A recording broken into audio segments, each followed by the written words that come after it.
अवधूत चिंतन श्री स्वामी समर्थ. जय जय स्वामी समर्थ. विड्याचे एक पान बदलू शकते तुमचे आयुष्य. देवी लक्ष्मीच्या कृपेसाठी हे उपाय. धार्मिक पौराणिक कथांमध्ये विड्याच्या पानाला खूप महत्त्व आहे. विड्याच्या पानाशिवाय पूजा अपूर्ण मानली जाते. संस्कृतमध्ये विड्याच्या पानांना तांबूल असे म्हणतात. एवढेच नाही तर त्याचा उपयोग शुभ कार्यातही केला जातो. विड्याच्या पानाची वेल म्हणजेच नागवेल ही सरसर वाढत जाते. ती वेल सदाहरित असते. ती ताजेपणाचे, टवटवीतपणाचे आणि भरभराटीचे चिन्ह मानले जाते. म्हणून असाच तुमचाही उत्कर्ष व्हावा आणि तो टिकून राहावा अशी त्यामागील भावना आहे. असे म्हणतात की स्वतः शंभो महादेवांनी आणि पार्वती मातेने नागवेल पेरली होती. नागवेलीचे जन्मस्थान हिमालय आहे आणि कैलास पर्वत तर शंकर पार्वती यांचं निवासस्थान आहे.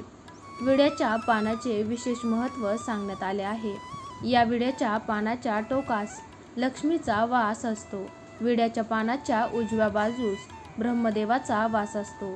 या पानाच्या मधोमध सरस्वती देवीचा वास असतो. विड्याच्या पानाच्या डाव्या बाजूस पार्वती मातेचा वास असतो. तर पानाच्या लहान देठामध्ये महाविष्णूचा वास असतो. तसेच विड्याच्या पानाच्या मागील बाजूस चंद्रदेवतेचे वास असतो.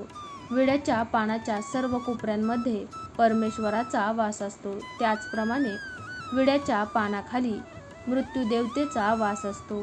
त्यामुळेच तांबूल सेवन करताना बुडाचा भाग काढून मग सेवन करण्याची पद्धत आहे. विड्याच्या पानाच्या देठात अहंकार देवता आणि दारिद्र्य लक्ष्मी वास करतात. म्हणून पान सेवन करताना देठ काढून टाकायची प्रथा आहे. विडा ज्या कारणासाठी वापरला जातो त्यानुसार त्याला नावे आहेत. कोणतीही अवघड कामगिरी स्वीकारण्याचे आव्हान स्वीकारणे म्हणजेच पानाचा विडा उचलणे.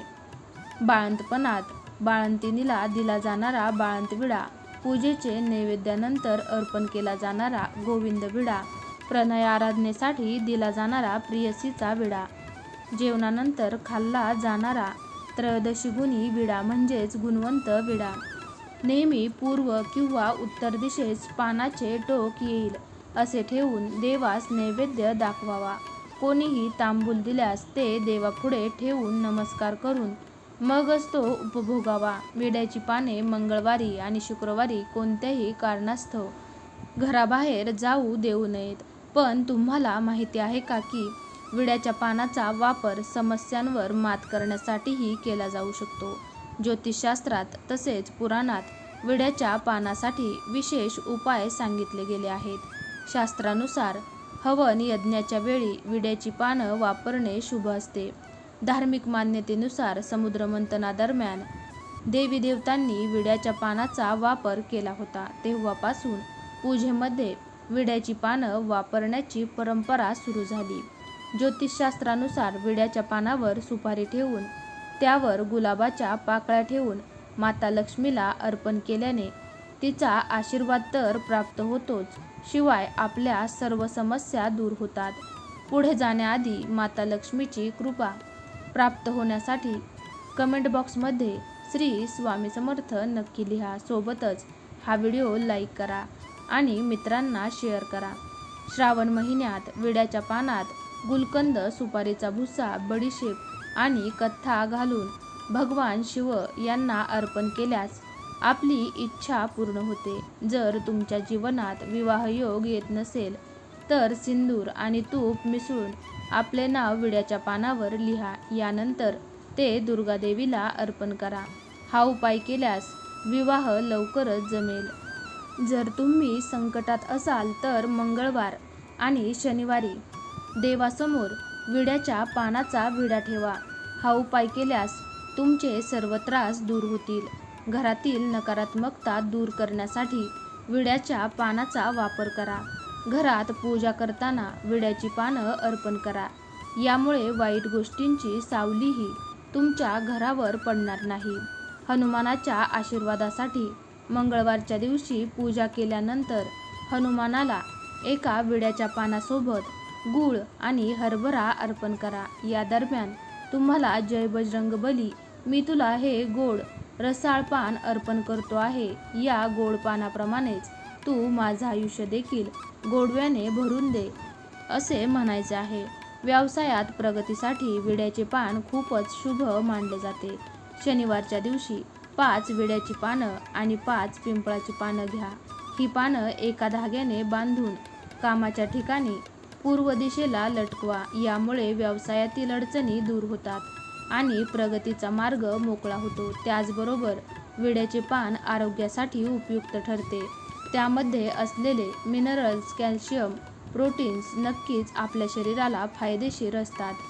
त्याचप्रमाणे जेवणानंतर विड्याचे पान खाल्ल्याने पचनक्रिया व्यवस्थित होते. पान हे रक्त शुद्ध करते. त्यामुळे जेवणानंतर आपल्याकडे पाहुण्यांनाही पानाचा विडा खायला देतात. हा त्रयोदशी गुणी विडा, ज्यात नागवेलीच्या पानात सुपारी, कापूर, कंकोळ, बडीशेप, जायपत्री, लवंग, कात, केशर, खोबरे, ज्येष्ठ मध इत्यादी सामग्री घालून बनवला जातो. हा विडा मोठमोठ्या प्रसंगात पाहुण्यांना जेवणानंतर भेट म्हणून दिला जातो. शरीराला येत असलेली दुर्गंधी निघून जाण्यास या पानाची मदत होते. तसेच विड्याची पाने पिण्याच्या पाण्यामध्ये उकळून घेऊन हे पाणी प्यायल्याने शरीरातील टॉक्झिन्स बाहेर टाकली जाण्यास मदत होते. जर शरीरावर मस्स किंवा चामखीळ असतील तर त्यावर विड्याची पाने वाटून ती पेस्ट लावावी. काही दिवस ही पेस्ट लावत राहिल्याने मस्स किंवा चामखीळ सुकून जाऊन नाहीसे होतील. अशा ह्या विड्याच्या पानाचा उपयोग आपल्या दैनंदिन जीवनामध्ये अवश्य करावा, जेणेकरून त्यातील गुणांचा आपल्याला लाभ घेता येईल.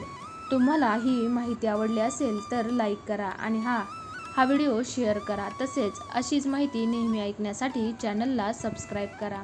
चला तर मग पुन्हा लवकरच भेटूयात अशाच एका नवीन व्हिडिओमध्ये. तोपर्यंत तुम्ही सर्वांनी आजचा हा माहितीपूर्ण व्हिडिओ शेवटपर्यंत पाहिल्याबद्दल तुमच्या सर्वांचे मनापासून